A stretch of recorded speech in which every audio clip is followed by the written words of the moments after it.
Are you ready for cocktails and conversation? This is Herspiration Happy Hour. Happy Wednesday! Welcome to another episode of Herspiration Happy Hour. This is your unapologetic diva, Dr. G. This is Cortina Peters, aka the girlfriend therapist. And this is Louisa Harrell, aka the Blue Phoenix. Hi, ladies. Hello. I have a very interesting drink for us tonight. It doesn't have a name, but it is a pear nectar and thyme mimosa. Ooh. Oh, yeah. Sounds good. So I was like, oh, that's really interesting. So you just get pear nectar, and that's a juice. You can get that from any store. Thyme sprigs, and champagne. You make it like you would your regular mimosa.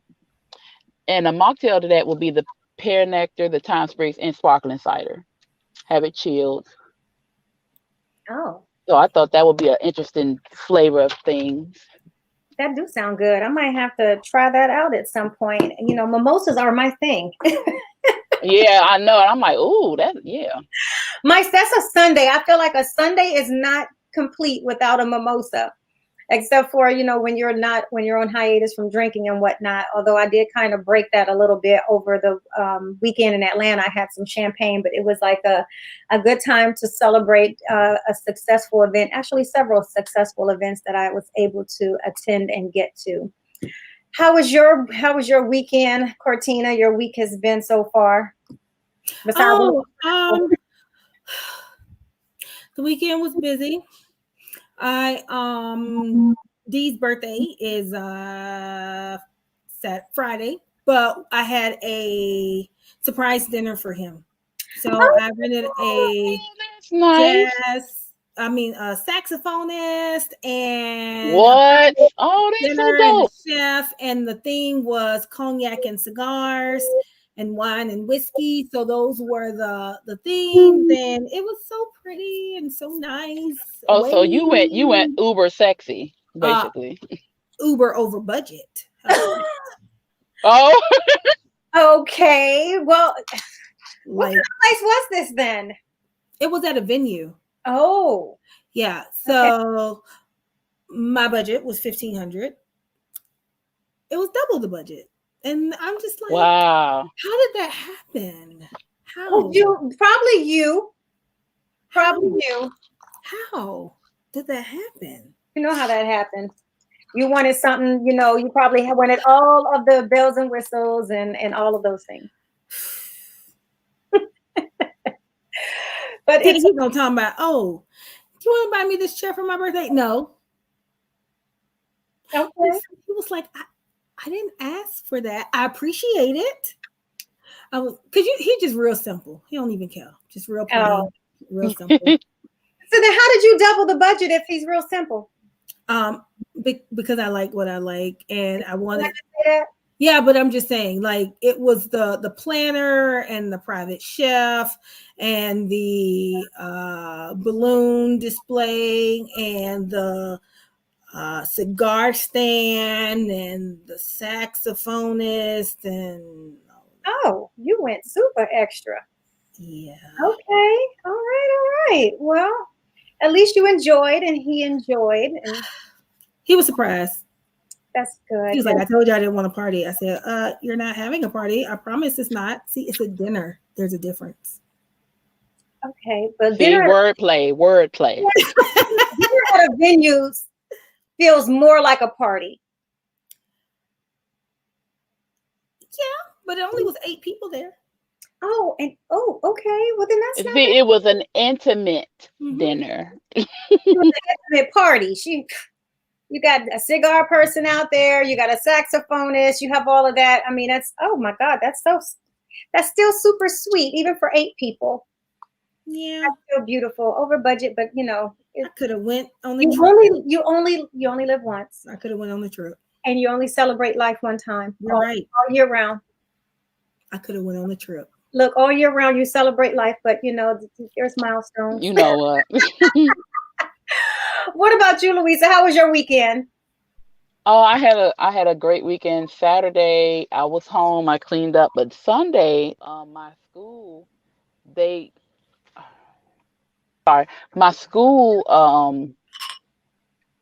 did a comedy show for us. They set up a comedy Hmm. show for us.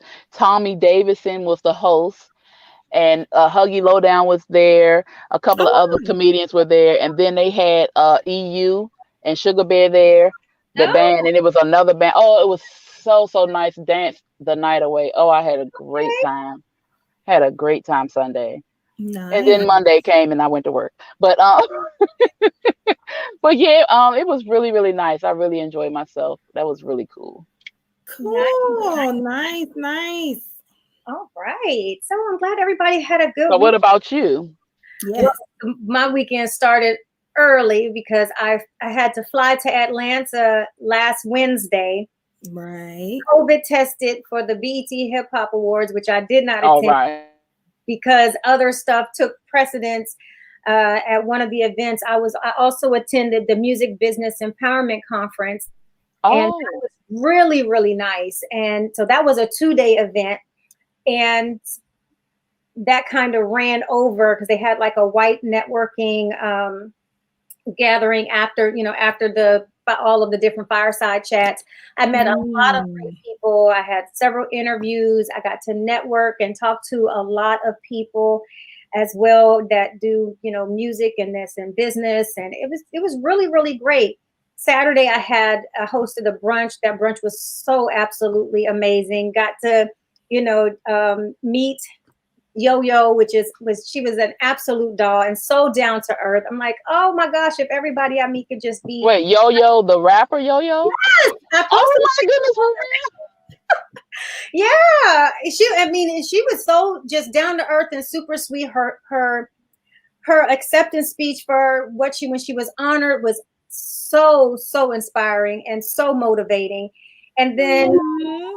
so after that, what the heck did I do? Oh, I stopped by the Futurist Female event. And then I had, some other stuff that I had to do. So I was there planning to go back, but then that didn't work out. But it was constantly something to do. I went to Okay. product launch also on Friday. So it was like something every single day. The conference, though, did not end until after midnight. Mm. Yes. Wow. Sunday morning, I got back to my room and then I had to I had to fly out and get up at 4 o'clock in the morning. So I was like on 2 hours of sleep. So I came in on Sunday morning and I laid my tail down. Okay. But the unique thing is, so I didn't even put half of the people that I met, and sat at the table with, and just some of them I didn't notice or I didn't recognize in person, because a lot of people look very different in person than they do, Yes. Yeah. Mhm. when they're doing promotions. And I'm not big on watching television anyway, but I had the pleasure of just sitting down and talking to a lot of amazing people. Names don't really matter to me, but they just know Right. it was absolutely an amazing time for me and a great way for me to just be in the presence of greatness and be motivated to move forward. So, and I'm still in contact with some of these people now. We've corresponded throughout the week. Oh, Yeah. any of them That's going to really make some cool. special appearances on the Herspiration Happy Hour? You know what? I don't know. Yeah, hint. You know what? I don't know. That was not really the topic of conversations that I was having with people. But I don't know.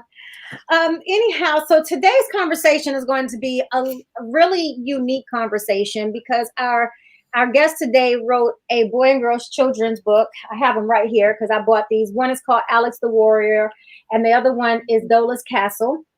And what's unique about these books, is the topic is one of those sensitive topics. And so, Christina, I'm so glad that you are here because this is one of those topics that we would definitely love your input on from a real psychological standpoint. When people after who deal with molestation or rape or any type of incestuous things, Right.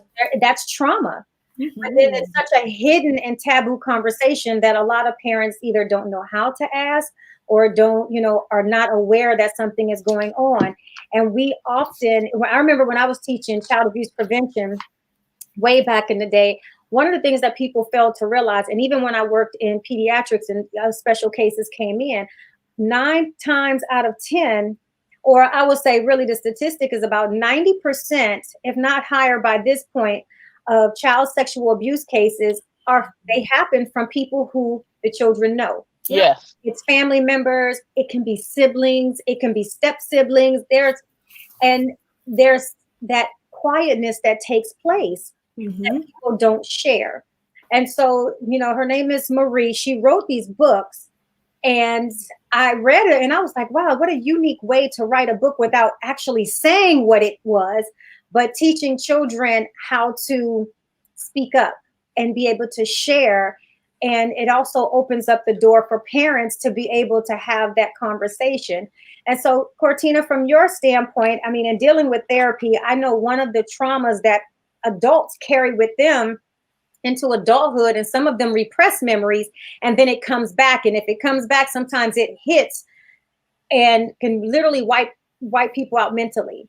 And so what is your experience in terms of having to deal with someone who has either repressed traumas of sexual abuse, or just having to be able to deal with their children who have been sexually abused? So when it comes to abuse, there are a lot of children who have been abused who can actually overcome it, and it doesn't have a huge negative impact on how they view the world. Then on the other hand, there are some other individuals who experience childhood abuse, be it sexual or physical, and it affects them in a multitude of ways. No two abuse survivors are one and the same. Everybody has their own experience. But one of the things that I've been studying as of late is how abuse in childhood affects our attachment styles in our adult relationships. So when we're talking about like that anxious attachment, like I want to, but I'm apprehensive because the trust or the security is not there for me, or the insecure attachment or the avoidant attachment. I don't want no attachment at all. And so when you have trauma, it makes it very difficult sometimes for you to form those secure attachment styles.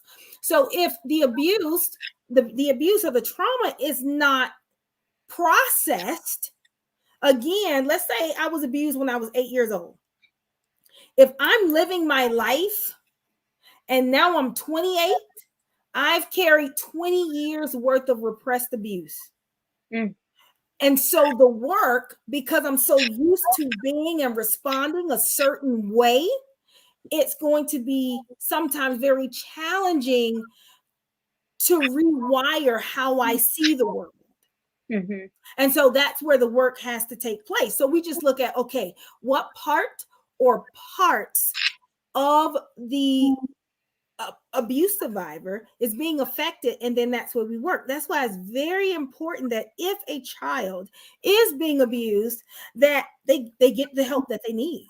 They get the therapy so that they're not in a position where I'm 20 years in and now it's really coming out and I'm not able to form securely attached emotional relationships or even physical relationships in later adulthood. Okay.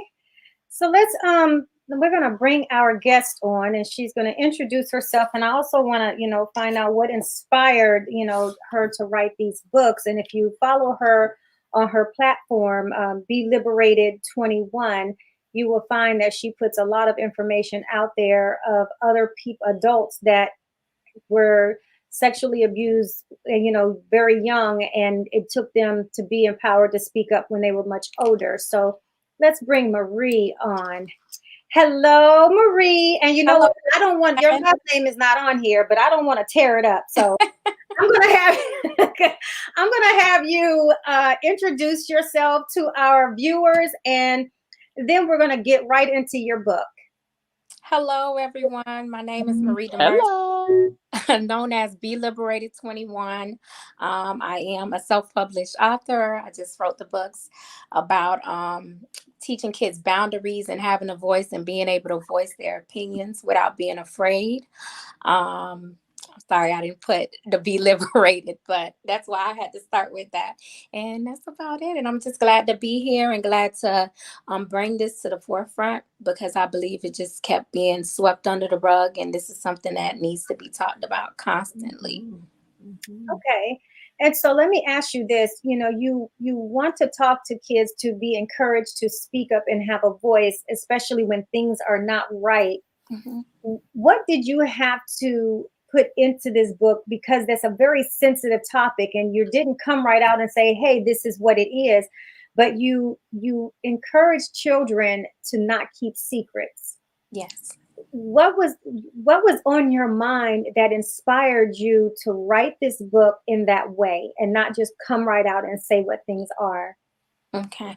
Well, first, I wanted to be careful with the language I use because I didn't want to scare the kids off because this is a sensitive topic you're bringing to children that are 5, 6, even younger. And you don't want to scare them off. And sometimes children don't understand certain languages. And that's why I chose the specific words that I did. I did some research of words that I can use that can mean the same things, but not so vulgar. I started really writing my book in 2015. I love journaling. I took out my journal one day because I was having a real rough day because a lot of times we think things are not hurting us, but there's things in the background that is hurting us, but we're good at hiding it.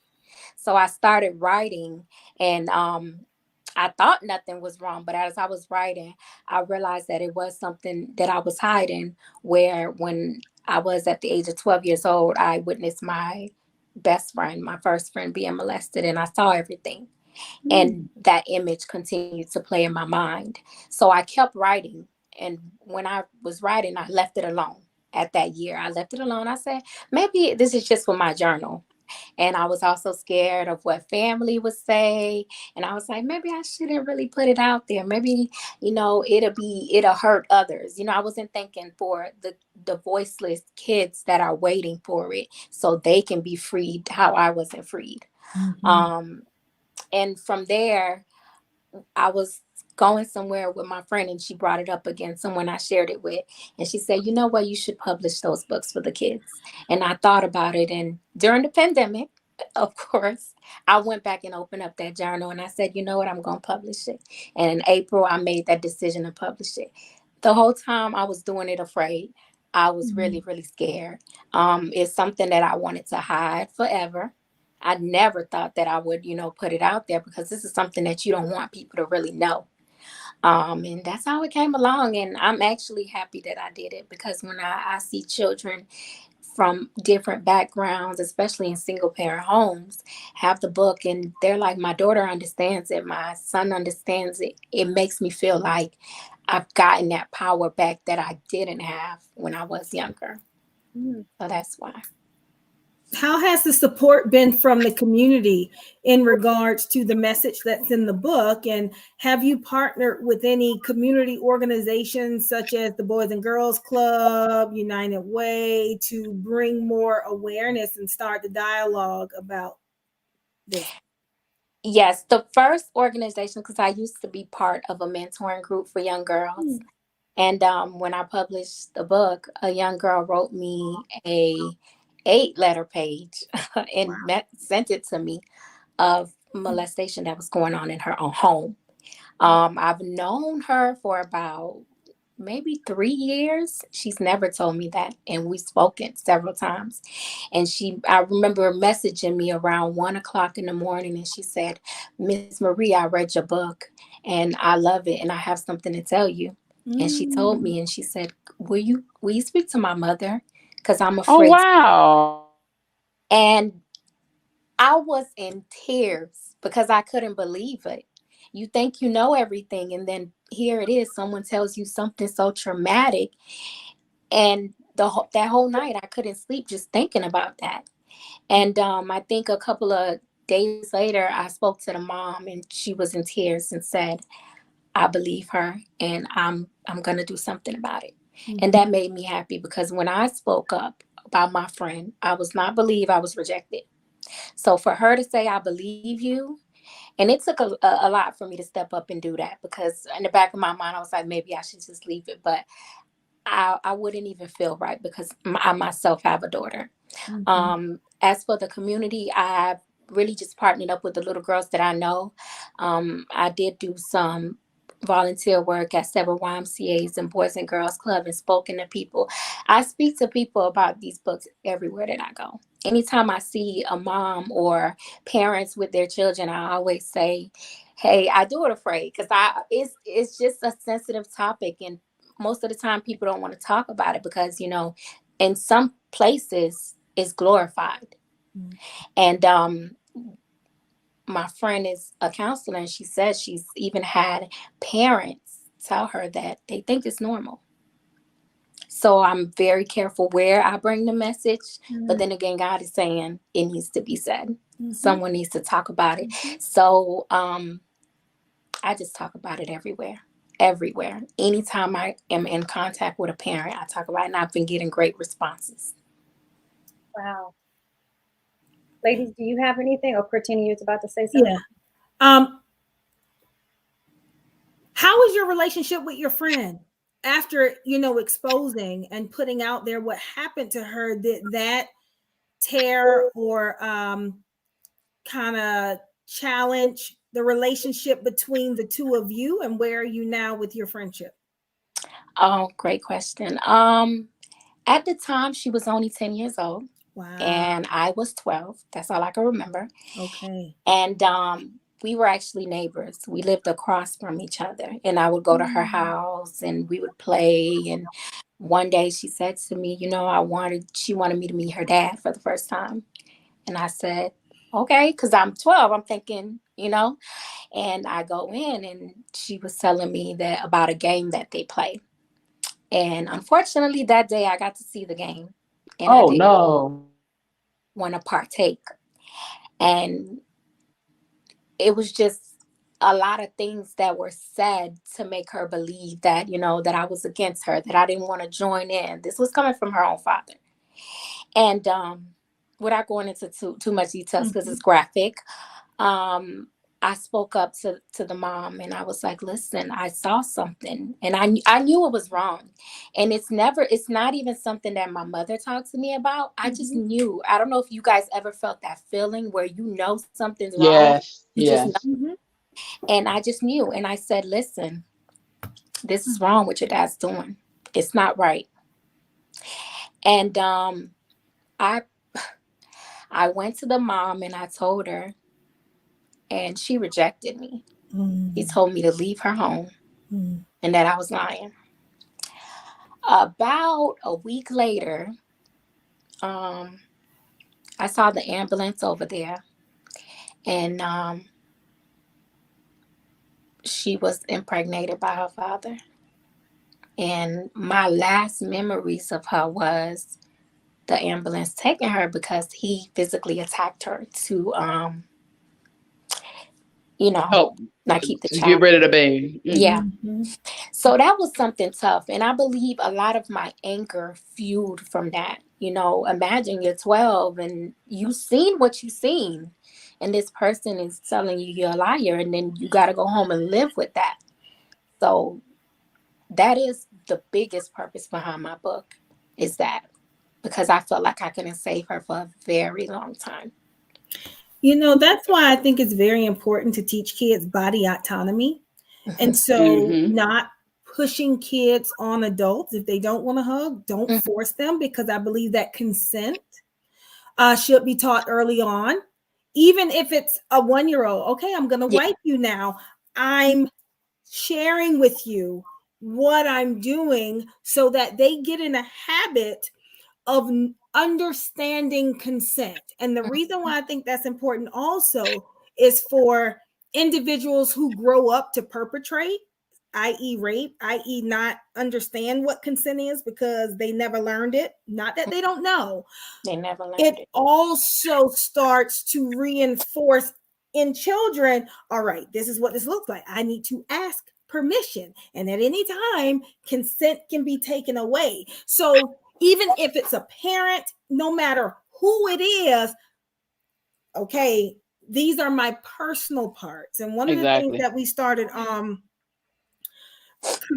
you guys know I'm a sex therapist. What we started talking about is not private parts, because when you say private, it's almost something that has to be hidden. So we say personal parts. It's personal, not private.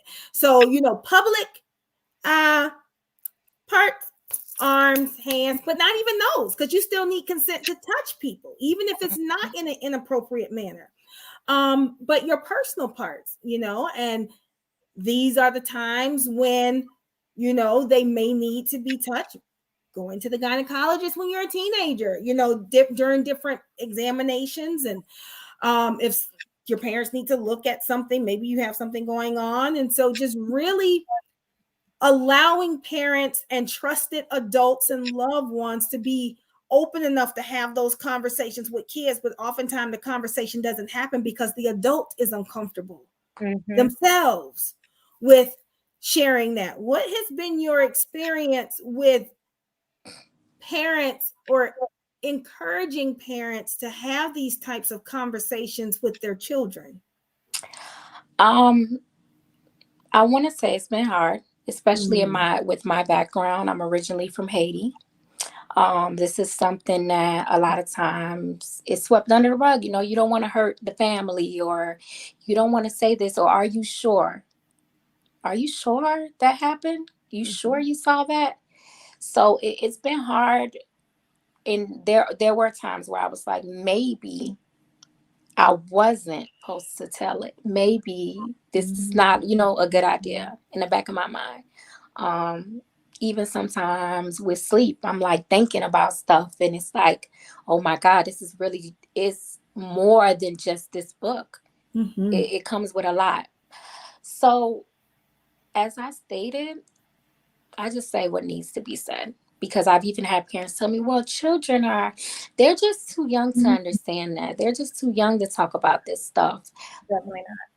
But then I see you doing certain TikToks or certain songs with them, and they're also too young to listen to that stuff. So I feel like boundaries is something that all children should talk about. I mean, from when my daughter was like 5, I would tell her, hey, nobody's supposed to touch you there. Nobody's supposed to touch you here. And it's helped. Is she actually faced a situation and she spoke up, and a lot of people didn't believe her. But I did, and the person was doing something wrong to another child, and she spoke up, and I'm very proud of her for speaking up. And I stood right behind her and believed her. So I just think that parents, you know, just talk to your children about it. It's better to talk about it than to be sorry, and certain things sorry can't fix. My last question. Well, quick. Oh, go ahead. I'm sorry. At 12 years old, that was extremely traumatic for you. At any point, did you get therapy yourself? I asked the same question. I was just giving. That's what I was going to ask before you said it. See, we was right. Okay, go ahead. We're all on the same accord here. We are. That's actually the first thing I did. Okay. And it was heavy. It felt, I can't even explain the words, but the first thing I had to do was write a letter to the abuser, and I found out recently that he did pass away, and it just wasn't enough for me. So I feel like when something like that happens, sometimes it stays with you forever. And it's a decision to renew your mind every day. It's not something that you just wake up and you forget it and you're like, okay, this is out of my mind. It's a fight, it's a battle every day. Maybe sometimes you have to go back to therapy because you don't really know all the triggers. I think one of the things, because you did go back to that journal and reopen some of those windows that maybe had been away for a while, going back you know, because now you're in your adult mind. When it happened, yeah, I went to therapy. I was younger, but now as an adult, having your own children, you know, have you ever thought about even now just to see exactly how the production of this book may have exacerbated some of the things that weren't truly all the way processed? Yes, because it's still some pain there. You can hear it as she tells the story. Yeah. And recently, I had an appointment to get my hair done. And as I was looking at the address, I said, this address looks familiar. Mind you, I've left there when I was 12. And I on my way there, I said, wait, this is my childhood home. Wow. And across the street was where it happened. And that was the first time, and I think that happened a couple of months ago, that I've been there in a very long time. And the same street, it was 3 doors down. And I said, let me just see, because I seen some of the neighbors standing outside, and they say, yeah, they no longer live here. And I didn't go into details because I didn't want to know the whole details, but I never got to spoke to her. I wrote a letter to her, as my therapist stated, but I never got to say, you know, like, I was sorry or I wish thing. It was just kind of ripped from me, kind of like, you can't speak to her anymore. This is not true. And then it had to take for her to get hit to try to you lose the child for everyone to see.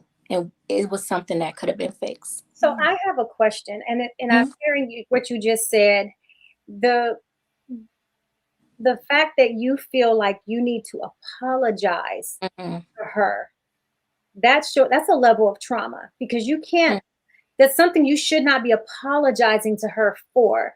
You wanted to save her from a situation. You wanted to, you know, mitigate a lot of those things from happening, that if her mother would have listened the first time, there would not have been a beating. There might not have even been a pregnancy. There was a chain reaction that might not have happened had the mother probably not been afraid of the person who was victimizing their child. Yeah. And I don't know, Cortina, what are your thoughts on that? Can I say something really quick? Because it's a possibility that the mother knew, which is why she kicked you out like that. Or she was in denial, because a lot of times it may be in my face, but I don't want to admit it, because if I admit this, what does that now mean for my future? If that is my source of survival, right? And I don't know how to survive, my ego defense mechanisms are going to go up, and denial is one of them. So anything that points to that is happening, I don't see it. Anything that validates that, nope, this is not happening, I amplify that. So I think it's very telling also, you know, when it comes to the apology, what portion of the apology, because sometimes people want to apologize because I couldn't save you. And I felt helpless, and I felt powerless in that moment. And because I felt that, and I still carry that, and there's no closure, because I don't know what happened, because I'm grieving the loss, one, of my friend, two, the loss of not being able to have closure for this situation. And that is a grieving process that has to take place so that you can overcome it and process and work through that, because that's in addition to the traumatic event that you saw. So these are all additional traumas that's attached to the source, kind of like the beginning of the train, and all of these little cabooses behind it. Yeah. Good grief. Yeah. What? I can't hear you. Oh no! Oh, this is not good. Can you hear? Okay. Oh, she'll be back. While she be back, you know, and that's a big thing. That's one of the biggest reasons as to why I wanted to ask her about therapy. It's so amazing. All three of us was ready to ask her the same exact question. And it's because though she wrote a book and she's telling her story, there are underlying things. And like you said, the fact she didn't experience it, but she saw it. Yeah. And that trauma is terrible. Just for some clarity, the book that she wrote, the 2 books that she wrote for the children's are not based on her life. No. Oh no, I know. Okay, so yeah, because I just want to be clear, because what you say, the books that she, she wrote about herself, she didn't write them about herself. No, wrote herself, Oh, not about her. I didn't mean to say about her. I mean about her. I mean wrote herself. I mean. Okay. Yeah, I get what she's saying.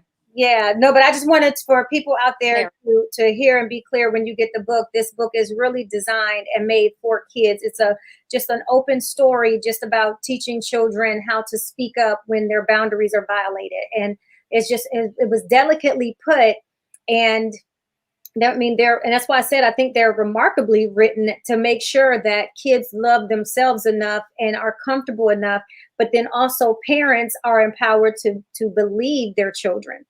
And that's one of the most important factors, is no matter who it is. And if it comes to a point where, I would say, anyone who feels the need to say something and the parent does not believe them, say something to someone else. These are real situations that happen far too often for us to turn a blind eye. I don't care who it is. And a lot of times it's not safe for children to say anything.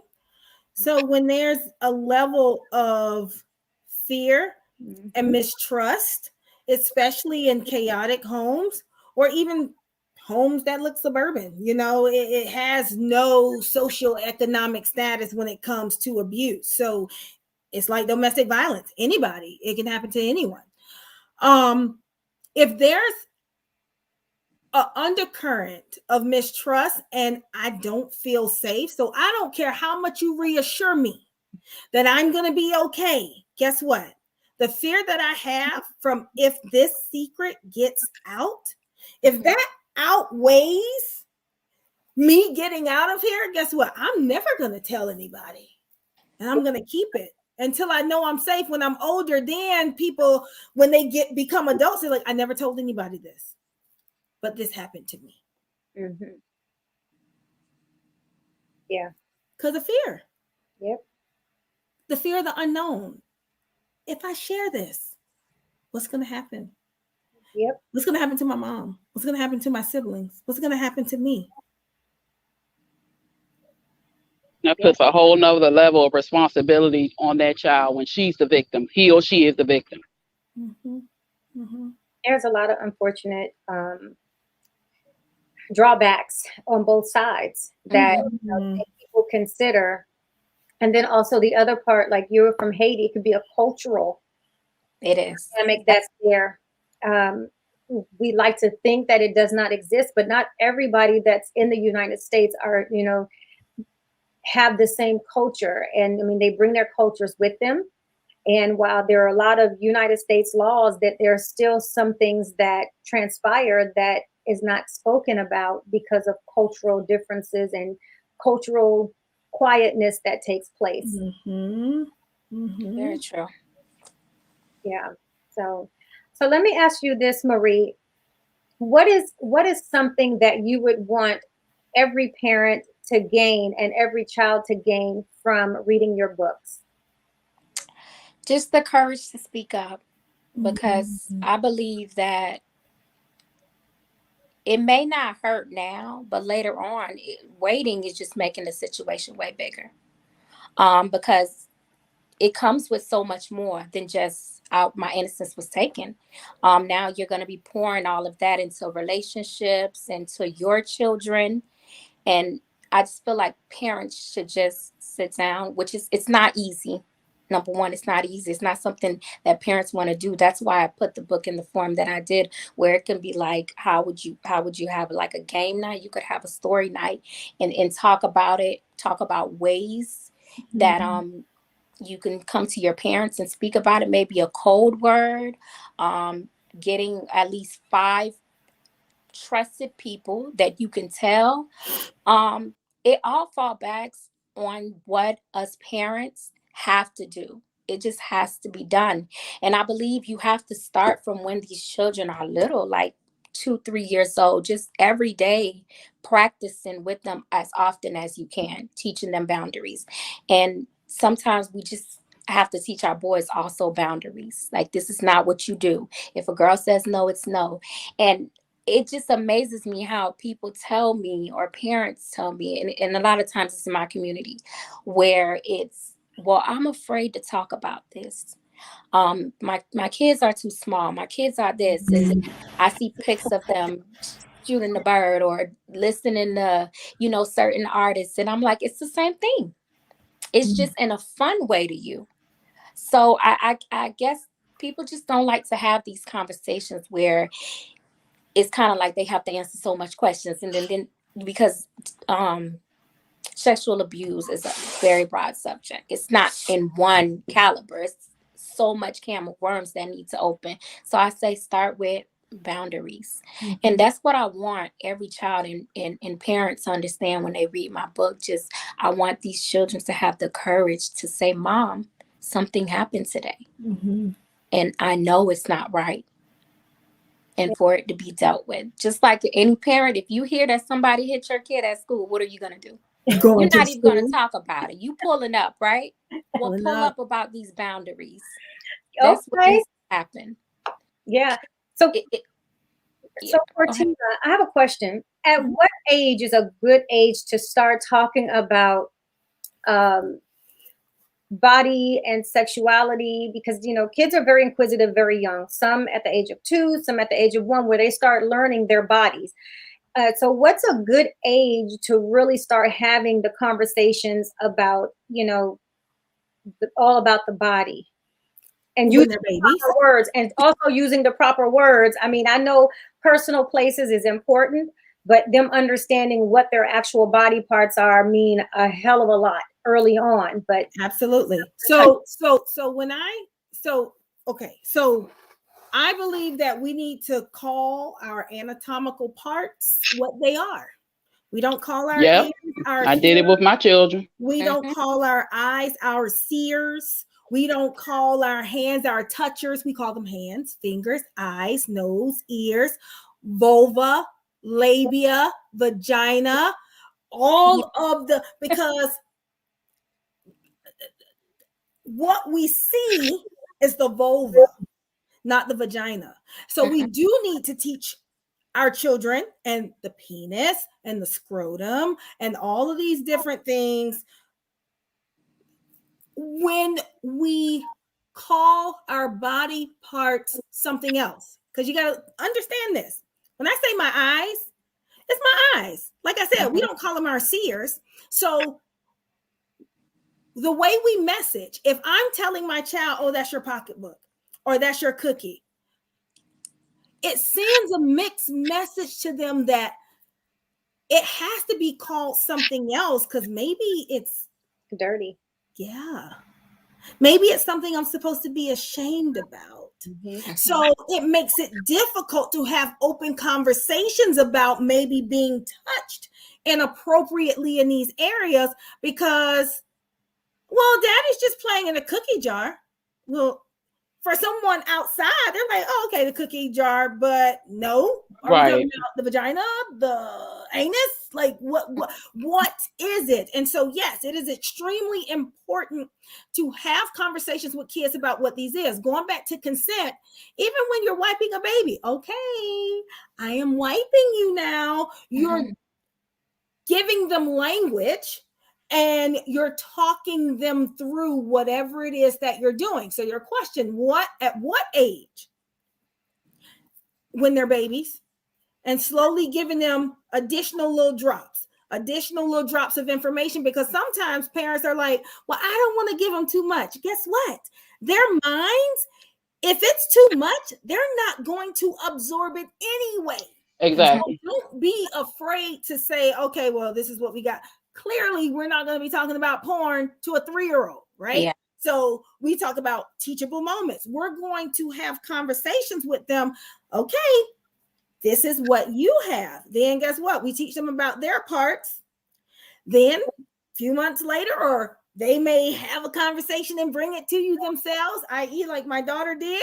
Oh, it's time for me to have this conversation. When she was 3 years old, she said, Mommy, Daddy doesn't have what we have. He has like an elephant trunk.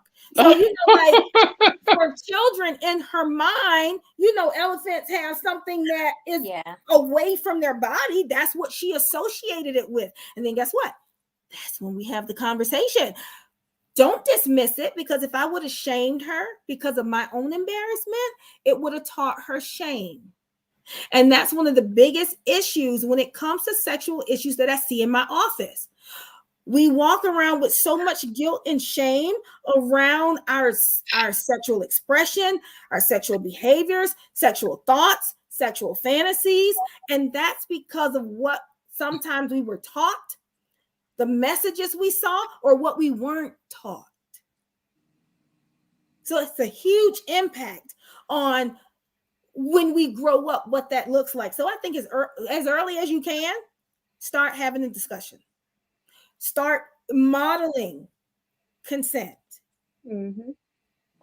My mom, at 6 years old, I was 6 years old, my mom drew a diagram of the vagina, the labia, the ovary. She drew both sexual systems. And I was 6, I think my sister was like 3, and she sat there and taught us. And with my children, I taught them, when they were learning using the bathroom, I taught them too. And also let them know that this is your vagina, this is your penis. No one is to touch that but you. That belongs to you. Not even mommy and daddy. We're not supposed to touch that. And the only time a doctor, someone can touch it is a doctor, and is if me or daddy is with you. So we will have those conversations, that's your, different things like that, because children know, they understand, like you said, and if they don't understand, it's not going to process anyway. Mm-hmm. So yeah, it's important. Yeah.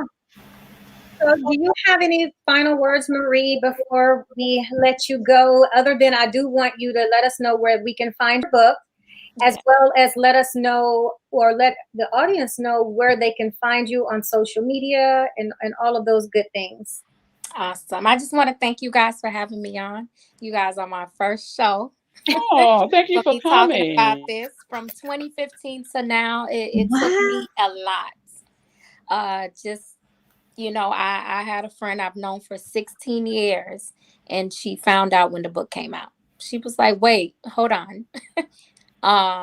I just saw a book on your page, and it's about this. When were you going to tell me? So it took a lot for me. I don't think this is something that someone just wakes up and say, I'm going to write a book about boundaries. Mm-hmm. It just don't happen like that. You can find me on Instagram and also on Facebook. I'm Be Liberated 21 on Instagram and Facebook, Be Liberated. I also joined Twitter. My daughter told me about Twitter yesterday. I was like, wait, what? And I'm like, yeah, I'm way behind. So I also joined Twitter as Be Liberated. So that's where you can find me for my books. Anyone could DM me, or they are available on Amazon. Thank you, Doctor, for all your support. They're available on Amazon, Target, Walmart, online. So, and Barnes and Noble. So that's where you can find it. And I have signed copies with me also. All right. That's awesome. I get a signed copy. I'm happy to give me a signed copy. You a free signed copy. I got I'm gonna bring it with me whenever. Yes. Didn't you say you're gonna be in Orange County? And that's Orange County, LA. Oh, okay. I got excited. Yeah. Where are you? 30 minutes from me, Orange County, Florida. I'm in Orange County, Florida. What part? I'm in Kissimmee. I'm in Ocoee. Ocoee? And my you're not far from me. Park. 30 minutes. It's not. Okay. Look at that. There. Orange County. I still, even though I'm in Kissimmee, I've been in Orange County for 16 years. I've been in Kissimmee for 2 years. I still rep Orange County. I'm like, I'm from Orange County. I will be there next month in November. So far that I know of, I'll be there. I think probably around the 3rd of November through the 5th or 6th or something like that. Great. Yeah, so I'm gonna have to bring my books. Yes, ma'am. Bring my books. Because what I do is I write. I just started doing it, writing little messages to each of the little girls, and of the little boys. I'm really focused on the little boys because I've met one of the men. He's like 40, and he said, I never told anyone, and I'm 40. And it was something that was kept for a very long time, that his pastor did it to him. Wow.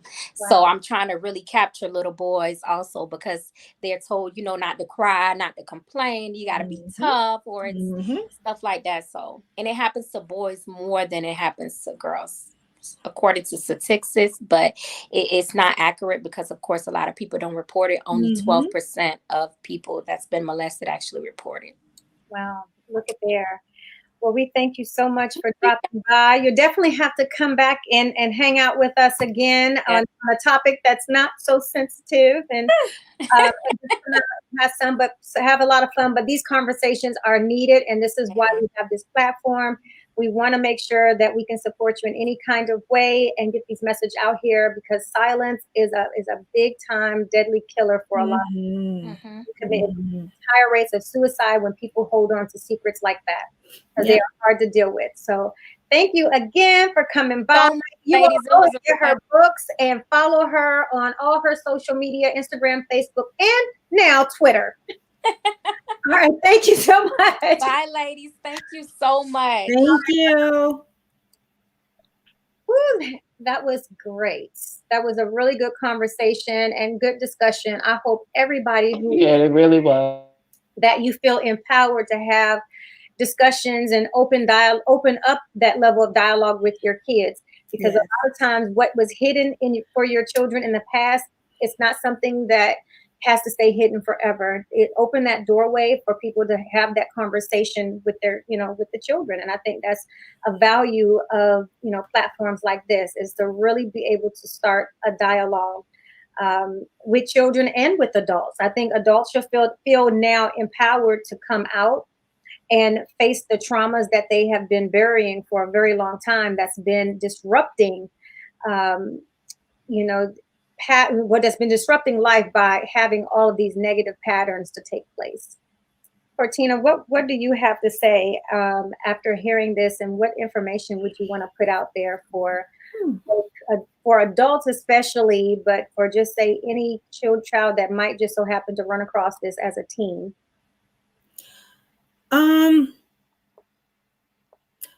Don't be afraid. It's a scary situation. It may seem lonely. It may seem dark. It may seem confusing. But having someone who you trust to share it with, whether it's a coach, whether it's a teacher, whether it's someone who you can identify with. And sometimes that's difficult, because sometimes children, they actually don't have that. They don't have it at school. They don't have it at home. So I think mentoring programs are great. I think we need more of them, so that we can have individuals out there for children to be able to look to when they don't have those support systems. And as a sexual assault survivor, I think it's important to have someone that you can go to, even if you have to write an anonymous letter. Call the abuse hotline and report it yourself. Thank you so much. That's really good information. Louisa, do you have any final words? Yes, I was going to say, as well as Cortina, I am a sexual abuse survivor, but this happened at 15. It wasn't someone in my family. It was a lifeguard. So I had to go through that, and I didn't tell my mom until I was about to be 21. So it is very important. And it's not that I didn't have anyone to talk to, because I could have went to her. But just like Cortina spoke earlier about, you worry about your parents, you worry about all these other people. That's what I went through. And so it is very important to understand that you can worry about other people, but you're important too. And you're more important because you're the one that experienced that trauma. So it is so important to, if this happens, to go and tell. Even if someone doesn't believe you, tell someone else. Just keep telling, because whoever, whatever did, whatever they do, they can get away with doing that, and they may hurt someone else. So not only will you you're telling help you, it would help someone else possibly. Mm. Yeah. Okay. So where can everybody follow you at, Cortina? Even though we see your handle right there, the Girlfriend Therapist. Anywhere else, your website you can connect with? Find me on all social media platforms at the Girlfriend Therapist, and you can visit my website at www.iamcortina, Cortina, Peters, Peters.com. All right. What about All you? right now. And you can find me at Facebook and Instagram at the Blue Phoenix Hills. I'm sorry. All right. And for me, you can follow me at I am Dr. P. Gurley on all social media platforms, IAMDRPGURLEY. I'm only spelling it out in case you are tuning in and just listening on the podcast versus seeing the visual podcast itself, because all of our social media is up on the screen. You can also find our podcast almost on every platform, from iHeart to Pandora to Spotify, just nearly everywhere that podcasts are played. You can also follow us on social media at Herspiration HH on Twitter and Herspiration Happy Hour on Facebook. And then for Instagram, it is now one big consolidated entertainment company, DAW Entertainment. And so we'll always have, lots of different conversations on our podcast. So you definitely want to tune in. There's nothing off limits. If you would like to be a guest on our show in 2022, because we are now full for the remaining of 2021, definitely reach out to herspirationhappyhour@gmail.com. And we will make sure to have you on. Good night, Mom. We'll make sure to get you on for our 2022 schedule, which is going to be a little bit better, because instead of offering the twice a month, our demand is becoming so much that it will be every Wednesday versus 2 Wednesdays out of the month. We definitely thank you so much for always tuning in and supporting all of the things that we are doing.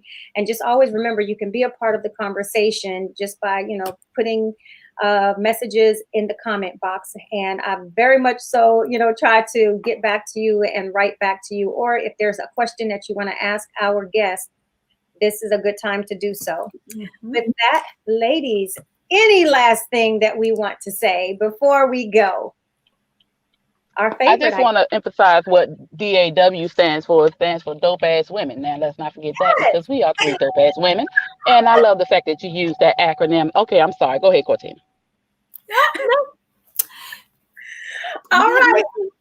All right. So you know what? As we always say before we leave out of here, cheers.